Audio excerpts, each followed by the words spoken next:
चीन के मुद्दे पर शरद पवार और कांग्रेस के बीच अब तकरार शुरू हो गई है।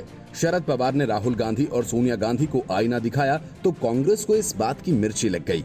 शरद पवार ने इस मुद्दे पर कांग्रेस से साफ कहा था कि उसे राष्ट्रीय सुरक्षा को लेकर राजनीति नहीं करनी चाहिए, लेकिन अब ये मामला सिर्फ बीजेपी बनाम कांग्रेस का नहीं रह गया है, दूसरी पार्टियां भी इसमें शामिल होती जा रही हैं। शरद पवार के बयान पर महाराष्ट्र के कांग्रेसी मंत्री नितिन राउत ने पलटवार किया। नितिन राउत ने कहा कि जब चीन ने 1962 में हमारे क्षेत्र पर कब्जा कर लिया था तो स्थिति अलग थी। शरद पवार को कांग्रेस शासन के दौरान बतौर रक्षा मंत्री गलतियां सुधारनी चाहिए थीं। उन्होंने कहा कि राहुल गांधी की टिप्पणी पर कुछ कहने की जगह उन्हें प्रधानमंत्री को इस मुद्दे पर बोलने की सलाह देनी चाहिए थी। महाराष्ट्र में शिवसेना, एनसीपी और कांग्रेस की मिलीजुली सरकार है, मतलब कांग्रेस ने एनसीपी के खिलाफ भी मोर्चा खोल दिया है। शिवसेना के साथ कांग्रेस का झगड़ा जग जाहिर है।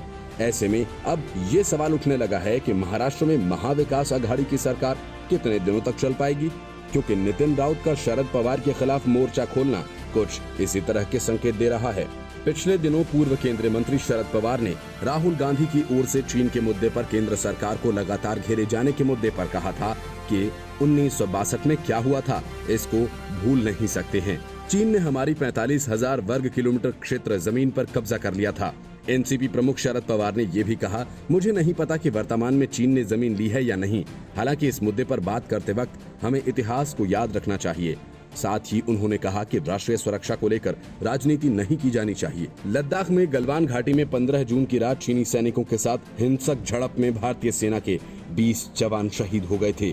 तभी से सीमा पर हालात तनावपूर्ण हैं। इसे लेकर राहुल गांधी प्रधानमंत्री नरेंद्र मोदी से बार बार कह रहे हैं कि पीएम बिना डरे, बिना घबराए सच बताएं कि चीन ने जमीन ली है और हम कार्रवाई करने जा रहे हैं। इस स्थिति में पूरा देश आपके साथ खड़ा है। Bureau report, news of India.